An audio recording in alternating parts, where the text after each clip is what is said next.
Halo teman-teman semuanya, selamat datang kembali di channel ini. Jumpa lagi dengan saya Vicky Himpong. Bagaimana kabar kalian semuanya? Aku berharap teman-teman semua di rumah bersama keluarga tercinta selalu diberikan kesehatan oleh Tuhan Yang Maha Kuasa. Saya hari ini masih di Solo dan mungkin sebentar nanti akan ke Jogja. Mungkin teman-teman yang ada di Jogja kita bisa saling sapa nanti di sana ya. Nah, kesempatan kali ini teman-teman, saya tuh mau sama-sama mengajak kalian untuk melihat pidato Pak Jokowi yang hari ini menjadi berita nasional. Dan saya pikir ini bukan hanya berita nasional, tapi mungkin sampai ke mancanegara. Mungkin akan sampai di Uni Emirat Arab, teman-teman. Yang dimana di sana ada kakaknya Pak Jokowi. Itu disinggung dalam pidato. Kami ini merasa siapa sih kami ini? Kami ini adalah YouTuber Nusantara yang beranggotakan 40 orang YouTuber yang menyuarakan untuk di setiap platform kami, di setiap YouTube kami itu melawan setiap disinformasi, fitnah, dan ujaran kebencian, teman-teman. Siapa kami ini? Kami ini masih adalah kelompok yang bisa dikatakan masih baru, bahkan baru 1 tahun. Akan tetapi 1 tahun kiprah kami, perjuangan kami, itu dalam pidatonya Pak Jokowi, itu beliau begitu menghargai dan mengatakan bahwa perjuangan kita selama 1 tahun ini dalam melawan disinformasi, fitnah, dan hoax itu benar-benar memberikan dampak kepada bangsa dan negara. Pak Jokowi sampai mengatakan bahwa kita memberikan dampak ke negara, teman-teman. Dan power yang cukup besar ini dalam pandangan Pak Jokowi ini harus dilakukan dengan cara yang benar. Makanya di dalam kesempatan itu Pak Jokowi pun memberikan arahan kepada teman-teman agar supaya jangan serta-merta kalau datanya belum ada, kalau hanya masih katanya, kalau masih konon, mending nggak usah diangkat.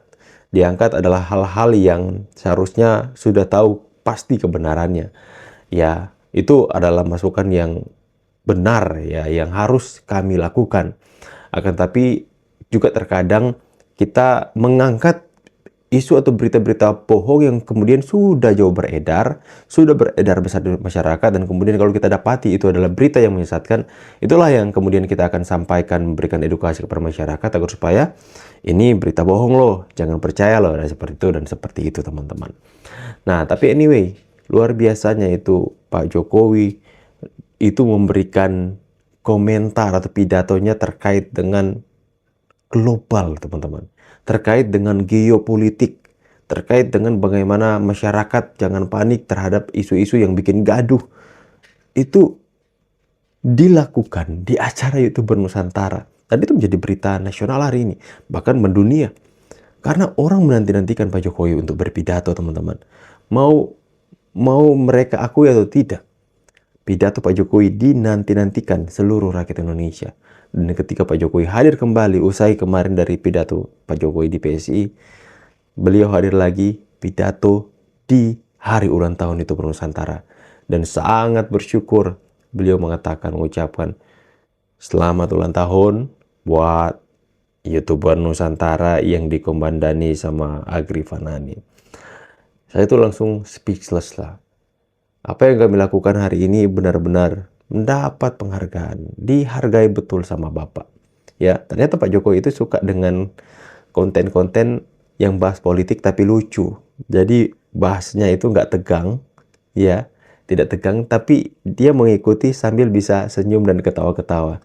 Makanya orang-orang yang membawakan konten dengan cara yang lucu seperti Opung, Bang Agri, AR Mahmud, Mas Blacker, siapa lagi yang disebut Bang JB Swilo, itu dinotis sama Pak Jokowi di acara tersebut ya.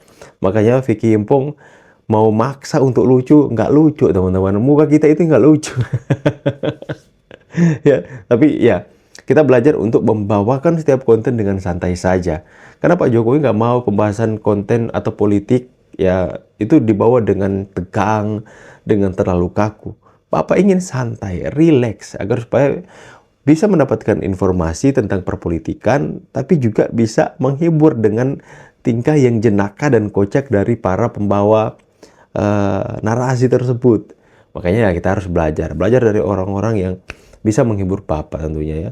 Bayangkan, Bapak tuh lihat AR Mahmud. Ini kan AR Mahmud kan reaksi videonya Opung. Tapi Bapak suka melihat ekspresi orang yang nonton video Opung. Karena Bapak ingin seperti ada confirm ya. Orang lain gimana ya? Aku kan nonton Opung ketawa. Saya mau lihat orang lain nonton opung. Itu lucu sih, tapi menarik teman-teman ya, menarik ya. Nah, inilah yang kemudian menjadi apa ya, hal yang menarik teman-teman ya dari YouTuber Nusantara. Pak Jokowi mengatakan YouTuber Nusantara itu beda. Pembahasan politik kita itu tidak tegang kaku tapi santai, bagus pembawaannya. Ada hal-hal yang berbeda menurut Bapak, dan Bapak bilang pertahankan itu. Tapi sebelum acara malamnya kita kan sudah ngomong banyak, diajak makan sama Bapak, dan itu kehormatan loh buat YouTuber Nusantara. Oke, nggak perlu berlama-lama lagi, kita akan sama-sama saksikan bagaimana Pak Jokowi berpidato. Mungkin kalian sudah dilihat tempat lain, tapi saya kembali ingatkan kembali untuk sama-sama kita lihat pidato Pak Jokowi, karena 1-2 kali itu tidak cukup untuk menyaksikannya. Kita sama-sama saksikan teman-teman. Check it out. Dan menyapa seluruh masyarakat Indonesia, spesial kawan-kawan dari luar negeri.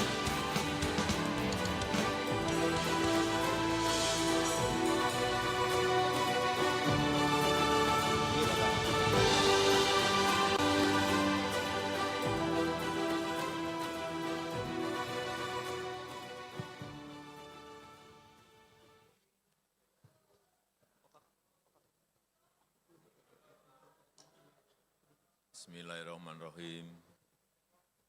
Assalamualaikum warahmatullahi wabarakatuh.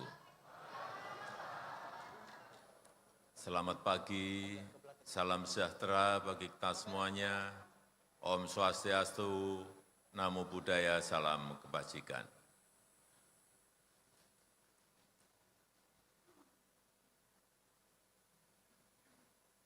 Pertama-tama, saya ingin menyampaikan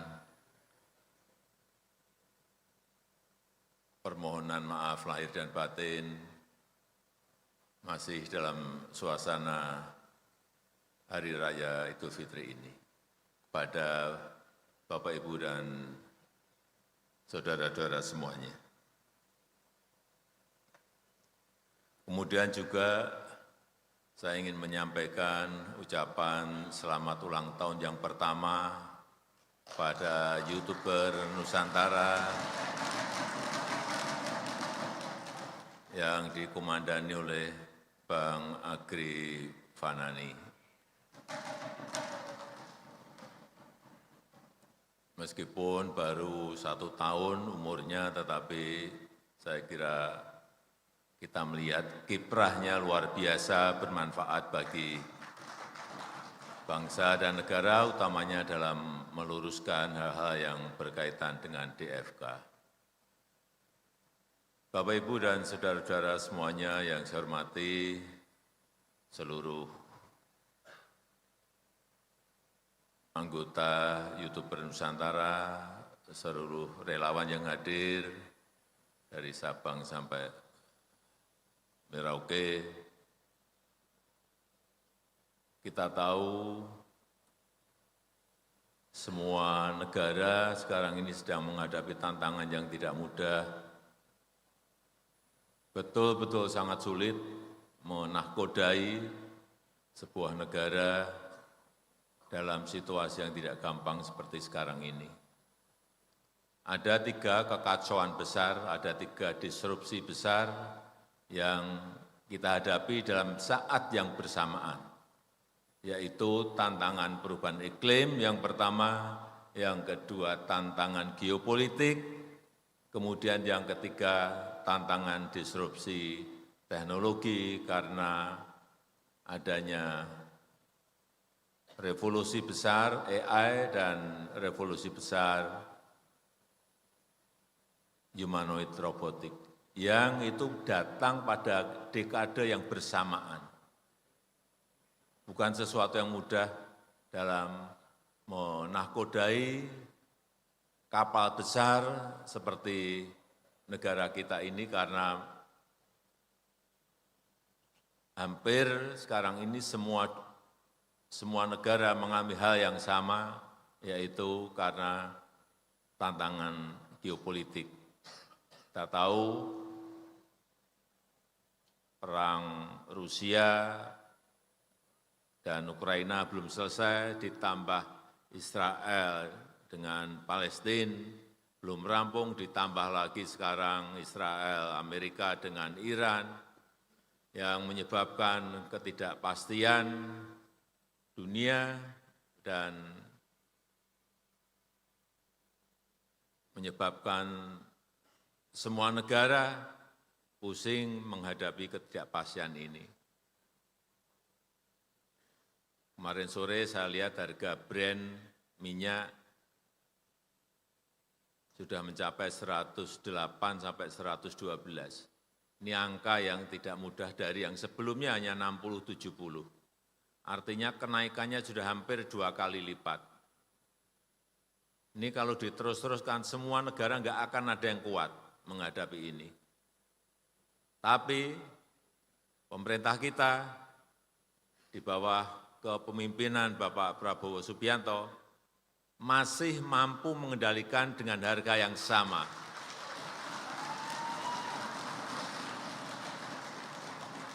Bayangkan negara lain sudah naik 40-60%. Kita enggak naik. Pertalite masih 10.000 benar ya. Yang Pertamax mungkin harganya berapa? 12.400 sampai 12.500. Masih harga yang sama. Ini menurut saya sebuah keputusan yang berani, sebuah keputusan yang dihitung dengan kalkulasi yang detail, yang matang, sehingga keberanian itu menyebabkan beliau memutuskan tidak naik sampai hari ini. Meskipun dengan risiko APBN yang kita harapkan masih mampu menahan lajunya kenaikan harga minyak yang ada. Karena rampungnya kapan nggak jelas.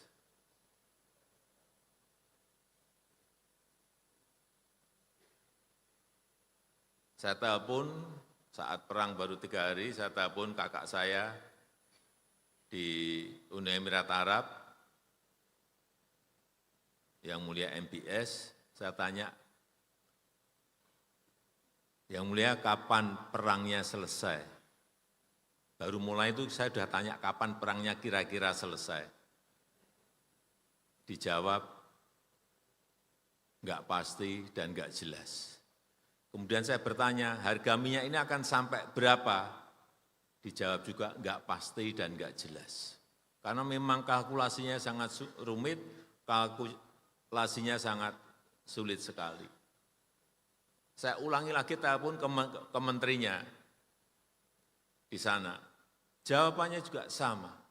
Ini yang sudah di dalam lingkaran perang saja tidak bisa memperkirakan. Apalagi kita yang ada di sini. Sangat sulit memperkirakan, memprediksi kapan perangnya selesai dan kapan harga minyak akan kembali pada harga yang normal kembali. Sehingga kita berdoa bersama agar APBN kita, fiskal kita ini kuat menghadapi goncangan-goncangan yang tidak jelas seperti yang kita alami sekarang ini. Pertama, urusan geopolitik. Yang kedua juga urusan yang berkaitan dengan perubahan iklim. Semua negara mengalami semuanya, tanah longsor, banjir, banjir bandang, taifun, semuanya mengalami semuanya. Kenaikan permukaan air laut, semuanya mengalami semuanya. Belum yang ketiga, meskipun ini sudah mulai, tapi perkiraan saya akan mencapai puncak pada 5, 10, atau 15 tahun yang akan datang, yaitu revolusi besar AI dan revolusi besar humanoid robotik. Ini lebih akan merumitkan lagi.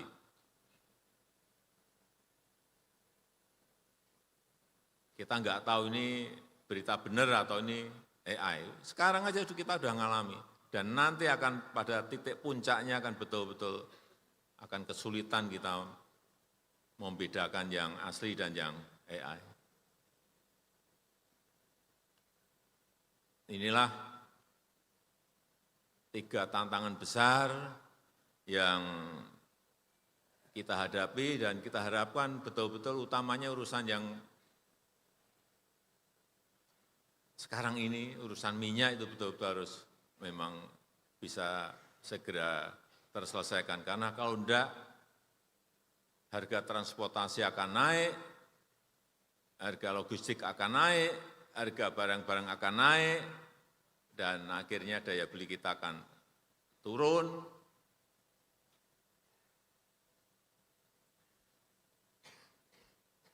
Dan kalau kita nggak pinter-pinter menyelesaikan urusan sosial politiknya juga bisa akan terimbas. Oleh sebab itu, pada kondisi yang sangat riskan seperti sekarang ini butuh ketenangan kita semuanya. Jangan membuat kegaduhan-kegaduhan yang tidak perlu.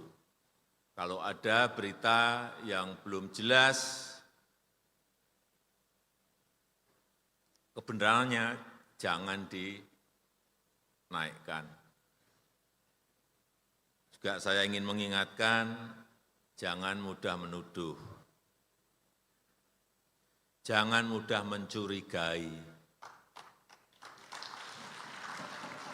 Jangan mudah menyampaikan hal-hal yang belum teruji kebenarannya. Masih ragu ya, jangan terus kita pakai konon. Masih ragu-ragu kita masih pakai katanya. Ini baru musim.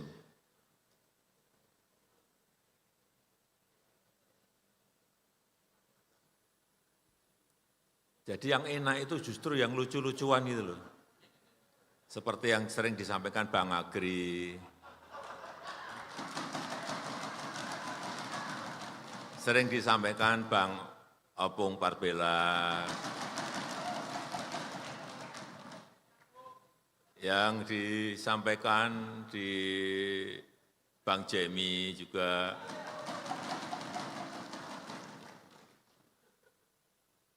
yang sering disampaikan juga oleh Bang A.R. Mahmud, meskipun hanya merepost punyanya Bang Opung, kemudian beliaunya hanya tertawa sama juga Bang Black Majenang. Saya kira kekuatan-kekuatan yang power yang gede ini harus kita gunakan dalam rangka memberikan ketenangan kepada masyarakat. Jangan justru membuat kegaduhan-kegaduhan yang nggak perlu, tapi ya sekali-sekali juga nggak apa-apa.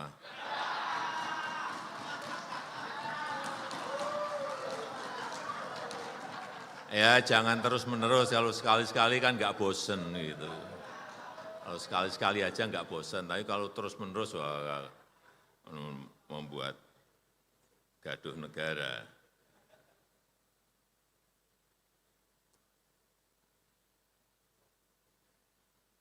Dan saya senang pada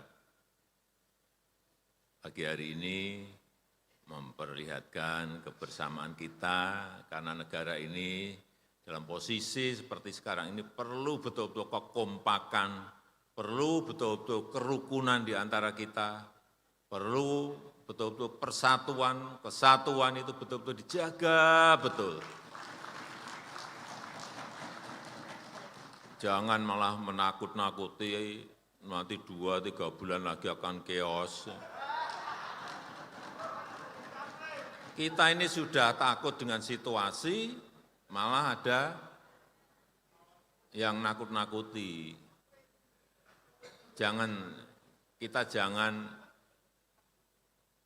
terpancing dengan hal-hal yang seperti itu. Dan dengan kebersamaan, dengan informasi-informasi yang baik dan sehat, dengan suasana yang tenang, kita harapkan kita mampu melewati tantangan-tantangan yang tidak mudah ini. Hati-hati itu harus, waspada itu harus, tapi takut jangan. Karena kita yakin bersama-sama kita akan jaga negara kita yang kita cintai ini.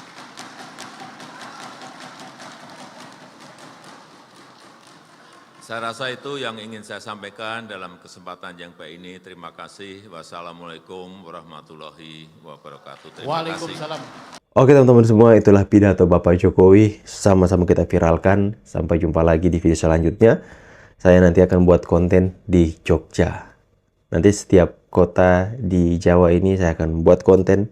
Dan semoga itu bisa meninggalkan kenangan yang indah. Saya Vicky pamit. See you on the next video and God bless you. Bye guys.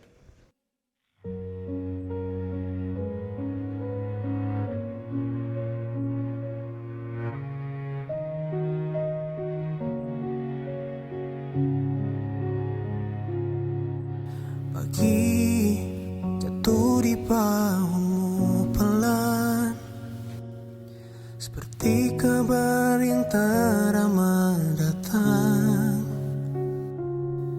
Banyak lidah menabur luka, kau hanya tundukkan kepala, seolah angin yang lewat begitu saja. Ada malam yang panjang dan sunyi, terdengar doa mengalun sendu. Kau memilih tetap berdiri, meski fitnah hancurkan hati, karena cintamu terpatri untuk negeri. Bagai laut kau tenang menyimpan badai, teduh tinggal di hatimu. Kau maafkan dunia, berkali-kali sudah kau mengampuni. Bagimu luka hanyalah debu yang jatuh lalu hilang di waktu.